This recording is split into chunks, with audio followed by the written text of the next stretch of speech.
Bienvenue dans Prima INSEE, mais nous avons tombé le tablier avec Diane. Oui, mais nous avons gardé nos chemises. Et nous allons parler de domotique aujourd'hui, avec notre invité qui est là, David Bakri, électricien domoticien, la domotique. Nous allons voir un petit peu ce que c'est. On peut donner quand même quelques indices. C'est quoi la domotique? C'est du confort dans la maison. Du confort dans la maison, c'est la maison intelligente. On va voir si on va pouvoir avoir une maison intelligente avec vous, avec notre chroniqueuse du jour qui va arriver. Mais avant cela, on débute notre semaine avec la chronique que tout le monde attend, la chronique histoire de vous, Diane. 30 janvier, c'est bien cela, 2012. Eh bien, moi, je vous renvoie au 30 janvier de 1735, où 1635, la Corse se mettait sous la protection de la Vierge lors d'une consulte. Oui, il y a une consulte donc à Orezza le 8 janvier, le 30 janvier c'est à Corte. Bon là, il y a quelques disputes d'historiens pour savoir Corte, Orezza, où c'était, mais du moins ce mois-ci, le mois de janvier 1735, la Corse va déclarer entre autres son indépendance, va un petit peu renier l'autorité d'Eugène qui a lieu depuis qui a lieu en prise sur la Corse depuis le Moyen-Âge. Et donc en 1735, mois de janvier, c'est très important puisqu'on va notamment un petit peu instaurer cette indépendance, mettre les premiers piliers de la Constitution corse et en même temps déclarer que la Vierge, Becciada Protege, la Vergine Marie. Et souvenez-vous, dans une émission, on a expliqué d'où venait ce chant. Eh bien, c'est un chant napolitain qui a traversé toute la péninsule italienne pour arriver chez nous en Corse. Pour faire le Dio vi salve Regina. Nanu anche parlato in bella ciao. Oui. Ecco. Dès à présent, les 30 janvier qui ont marqué la navigation. J'ai trouvé, en regardant les 30 janvier, avec ces histoires maritimes assez désastreuses qui nous arrivent ces temps-ci, que les 30 janvier, eh bien, sont synonymes aussi de navigation, et notamment 1790, le 30 janvier, c'était le premier canot de sauvetage qui avait été inventé. Il s'appelait l'Original, il avait été conçu spécialement pour secourir les gens en mer agitée. Il avait été testé par son inventeur Henry Credes. Il faisait 9 mètres. En 1790. En 1790. Oui, il sauvait des centaines de vies quand même. Voilà, c'était le premier, avant il n'en avait pas. Vous n'hésitez pas à intervenir, quand vous savez quelque chose, bien sûr. Si David, cela vous semble incongru, vous me le dites aussi. Non, mais le mois de janvier, c'est marrant, c'est propice au... Ça, c'est le mois des naufrages. Voilà, 30 janvier, autre 30 janvier, le plus grand désastre maritime de l'histoire avait lieu. Il s'agissait du paquebot Willem Gustloff, qui était torpillé. Il était rempli de réfugiés allemands qui fuyaient l'armée rouge.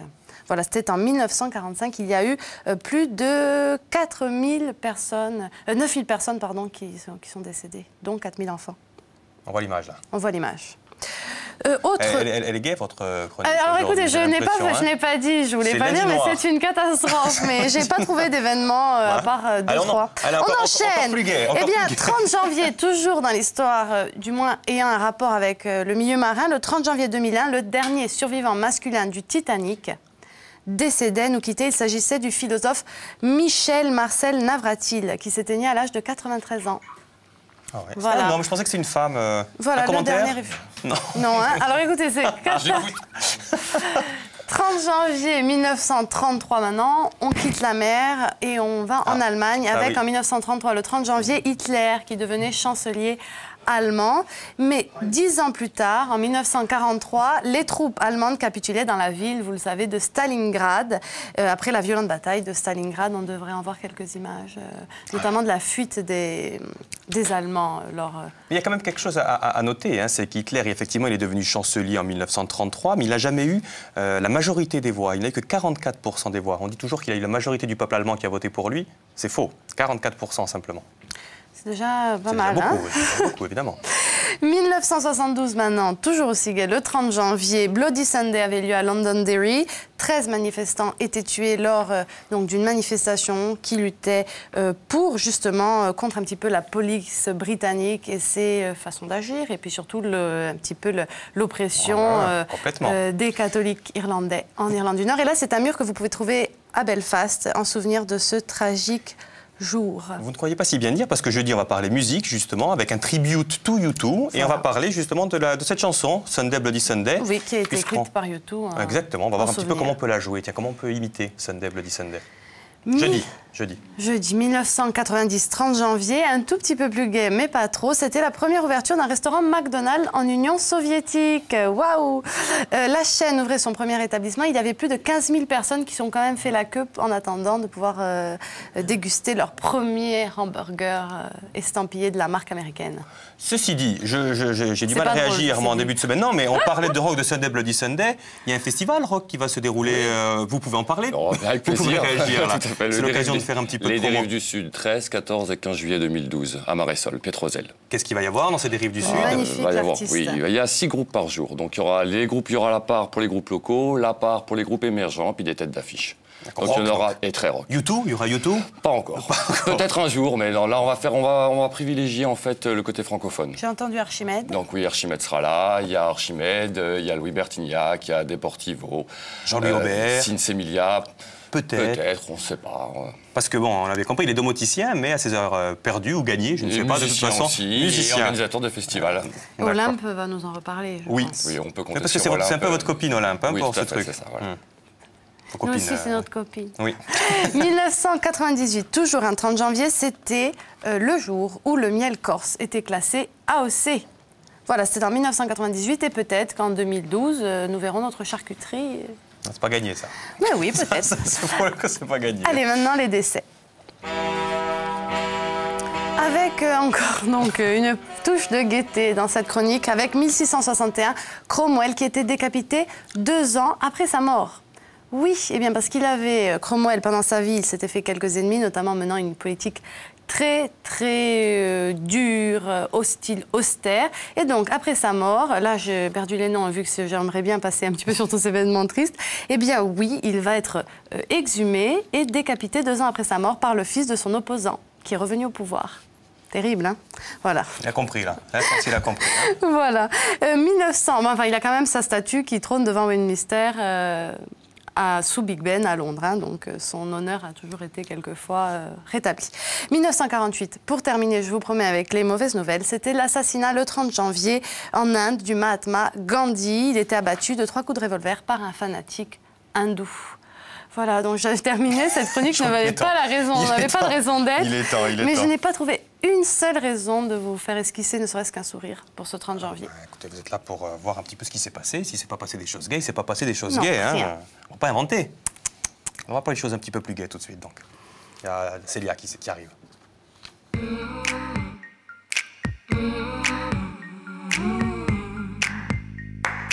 J'allais dire qui se pointe, mais non, qui arrive. Qui arrive, Célia, bonjour. Bonjour. Avez-vous passé un bon week-end? Un très bon week-end, merci. Vous allez nous apprendre des choses gays. Oui, c'est après la chronique morbide, ça s'impose.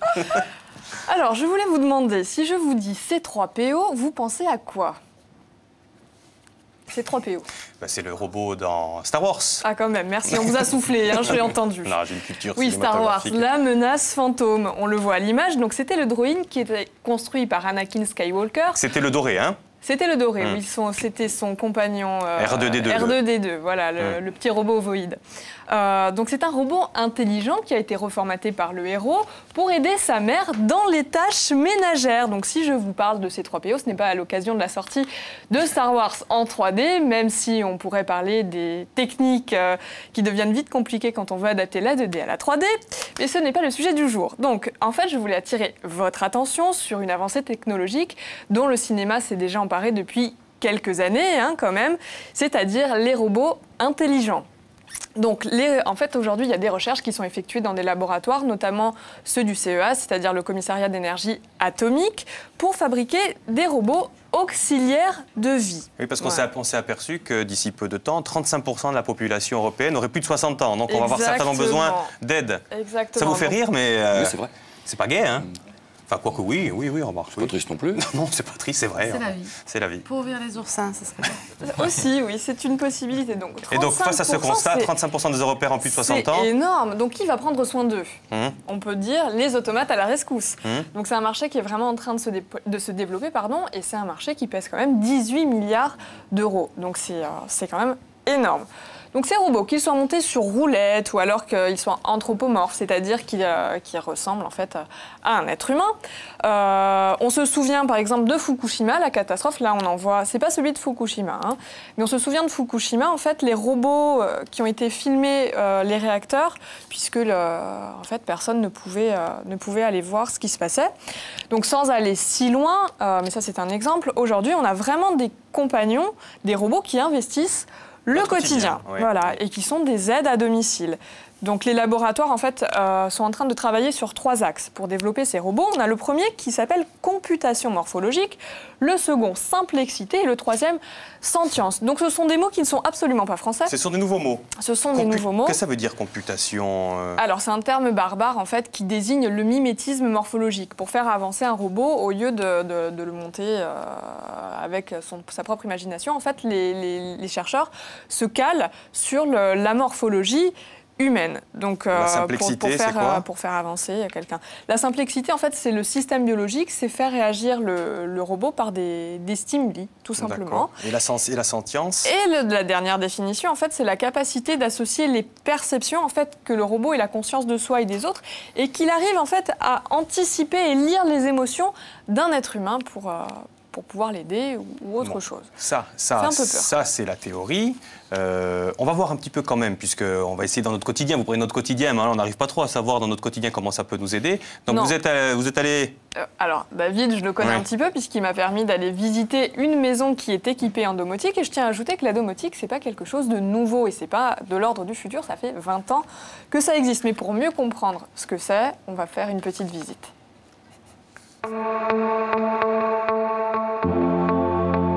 Allumer les lumières, même sans être chez soi. Régler la température du chauffage ou l'ouverture des volets pour se réveiller. Se faire couler un bain, surveiller la chambre des enfants. Le tout en même temps. Ça devient possible grâce à la domotique. Afin d'améliorer votre confort, l'espace à vivre s'automatise, s'adapte à vos envies et à votre rythme de vie. Ce luxe, ce n'est pas pour la maison de demain. Dès à présent, vous pouvez adapter votre habitat selon vos désirs, sans limite. Christophe, bonjour. Vous êtes informaticien spécialisé dans la domotique. Alors, qu'est-ce que c'est la domotique ? La domotique, c'est l'ensemble des technologies qui vont permettre de faire communiquer tous les différents éléments de la maison, que ce soit le chauffage, les éclairages ou bien les volets roulants, de manière à ce qu'on puisse en fait avoir un tout homogène et commander l'ensemble avec un seul système. Donc la domotique, c'est une maison intelligente. C'est pas une maison intelligente, c'est pas une maison qui va réfléchir à votre place, c'est une maison qui répond aux ordres qu'on lui donne ou aux informations qu'elle peut recevoir par des capteurs situés à différents endroits de la maison. Est-ce qu'en domotique, le champ des possibles est illimité ? On peut répondre à beaucoup de choses. Maintenant, le fantasy, c'est sûr qu'on peut toujours trouver des solutions pour le faire. On arrive à une certaine limite quand même. Donc on l'a vu, en domotique, le champ des possibles est infini. Je vous propose donc de découvrir quelques réalisations avec David. Bonjour. C'est bien, bonjour. Vous êtes électricien domoticien, c'est-à-dire que vous êtes spécialisé en domotique. Alors qu'est-ce qu'il est possible de faire justement en domotique ? Tout est possible de faire en domotique. Pour vous donner un exemple, voilà, ça ce sont des interrupteurs traditionnels. Ouais. La seule différence que l'on a, c'est qu'aujourd'hui, on allume une lumière, et demain, on fait ce que l'on veut. Demain, on allume une autre lumière, on allume un four, on allume le système de volet roulant que l'on monte ou que l'on descend. Simplement grâce à ce bouton-là. Suivez-moi.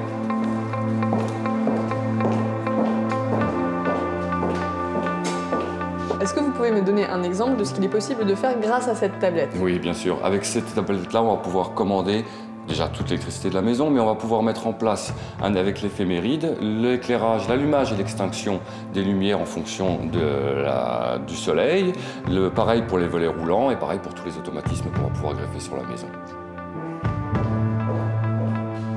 Voilà, ici on va trouver un autre écran tactile qui aura les mêmes fonctionnalités que celui d'en haut. Le cœur d'installation se trouve ici.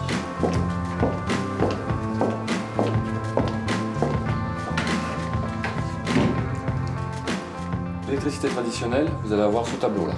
En domotique, va venir se greffer ce deuxième tableau. Là, comme je vous disais tout à l'heure, on a le côté puissance, et là, vous avez le côté commande. Va être ajouté un petit serveur pour le côté domotique et qui sert au passage de stockage pour la musique. Là, on est sur les extérieurs. On va mettre un peu de son au niveau de la piscine.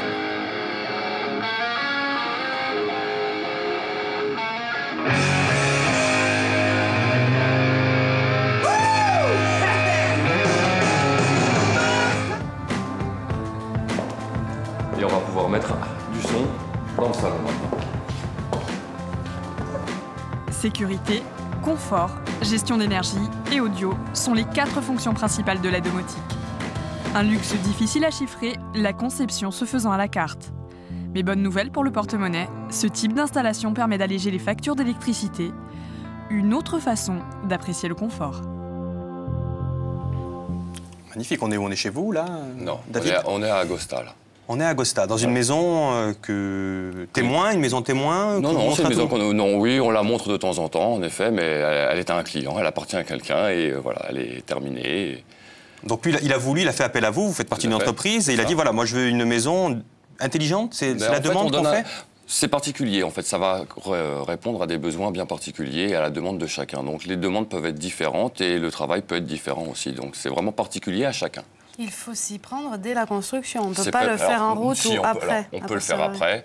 Le faire en route, non, parce qu'en général, on a déterminé des choses. Donc on va partir tout de suite sur la façon de faire qui a été déterminée. Mais c'est mieux de le prévoir avant, mais on peut toujours récupérer le tir et le faire après. Vous avez beaucoup de demandes de ce type? Parce que j'avoue que, je ne sais pas vous dire, mais moi je découvre là. Hein. Sur les constructions neuves, oui, ça y est, ça apparaît.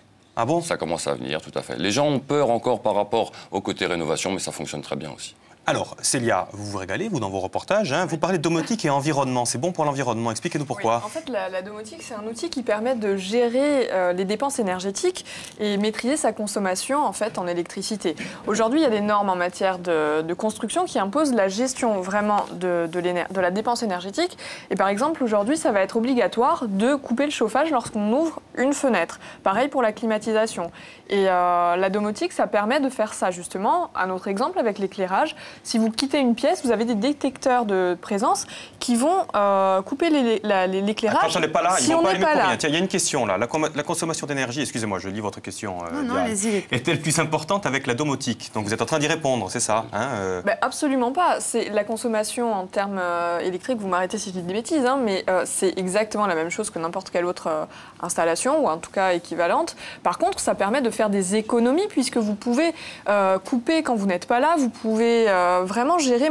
Il y a une vraie maîtrise en fait sur la dépense énergétique, quelque chose qui n'est pas possible avec une installation basique. Ah oui, c'est pas simplement. Non, on a des retours d'informations donc de ce qui permet de savoir qui dépense. Et si quelqu'un dépense trop, si un appareil dépense trop, on le sait tout de suite. Donc on peut gérer cette dépense énergétique. Oui, parce qu'on a l'impression que c'est un luxe, mais ceux qui font ça, en fait, c'est pour faire des économies. Ah oui, non. Et puis on a les deux.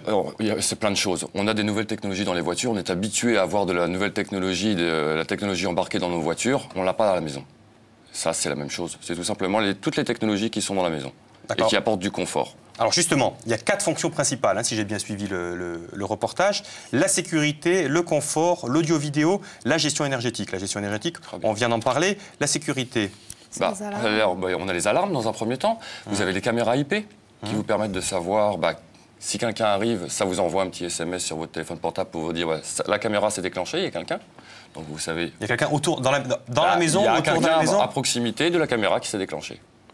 Ah Donc, et on peut même avoir le retour. Et si on habite dans un quartier passant, alors toute la journée, il y a quelqu'un qui est à côté de la maison, il y a quelqu'un qui est à côté de la maison. Mais non, parce que dans ce cas-là, si c'est passant, c'est un quartier passant, c'est qu'à l'intérieur. Et on va mettre la caméra sur un axe qui correspond à un peu de passage, à l'entrée de la maison, voilà, tout à fait. La sécurité, il y a d'autres points. Vous avez un détecteur de fumée dans la cuisine, ça va vous faire un appel, ça va vous prévenir. Ou la chambre des enfants.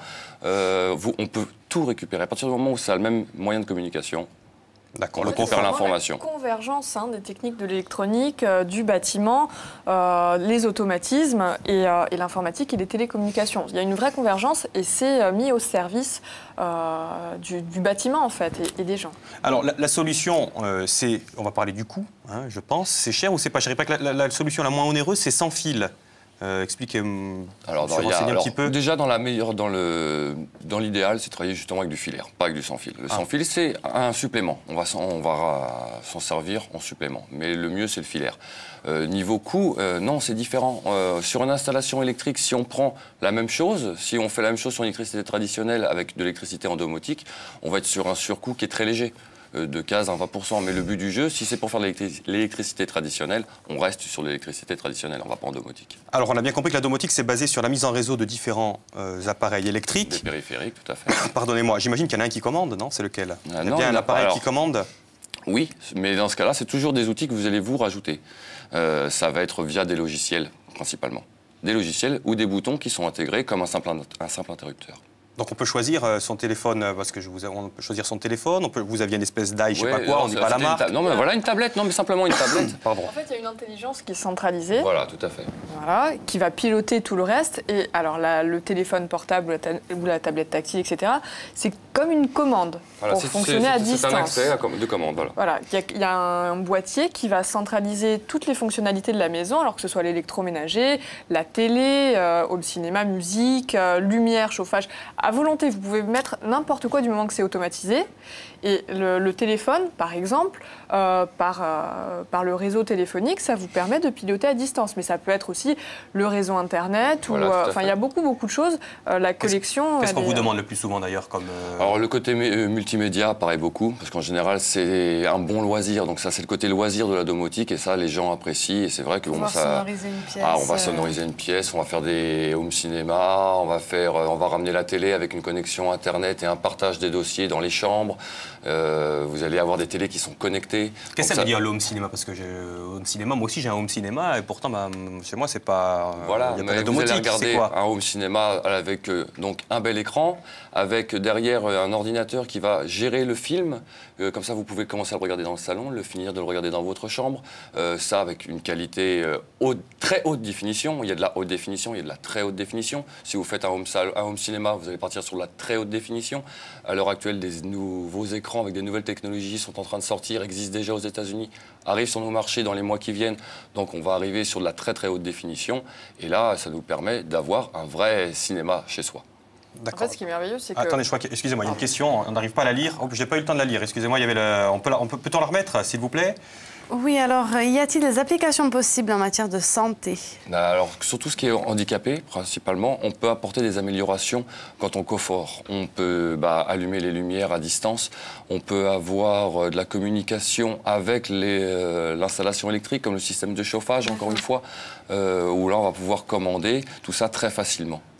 Donc on va simplifier la vie à la maison. On peut faire couler un bain à distance? On peut faire couler un bain à distance. C'est quand même la base. Non mais on peut faire beaucoup de choses. On peut faire ça, c'est bon, alors c'est génial. Donc, mais c'est pas vrai pour en revenir sur la sécurité. Est-ce qu'il y a des couacs d'ailleurs? Est-ce qu'on peut dire éteindre les chauffages et il peut y avoir une erreur, ça n'éteint pas les chauffages? Oui, si c'est mal programmé, oui. D'accord. Mais si c'est bien programmé, non, il n'y en a pas. D'accord.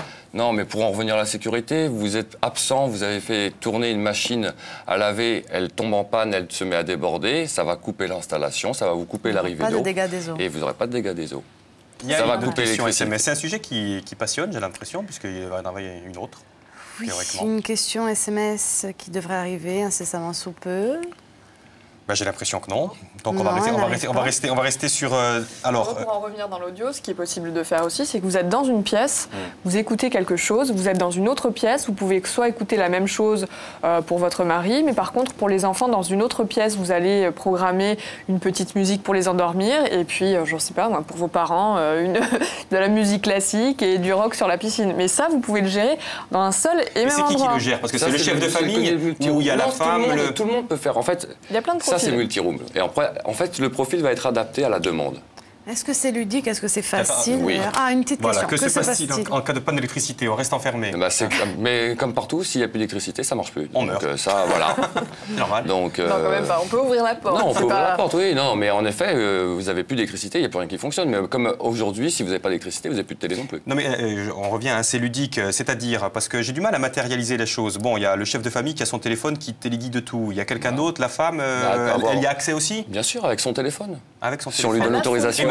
Alors, si l'homme décide de mettre le bain, moi je programme le bain, puis que la femme elle dit moi je veux pas de bain, hop elle déprogramme le bain, c'est la guerre.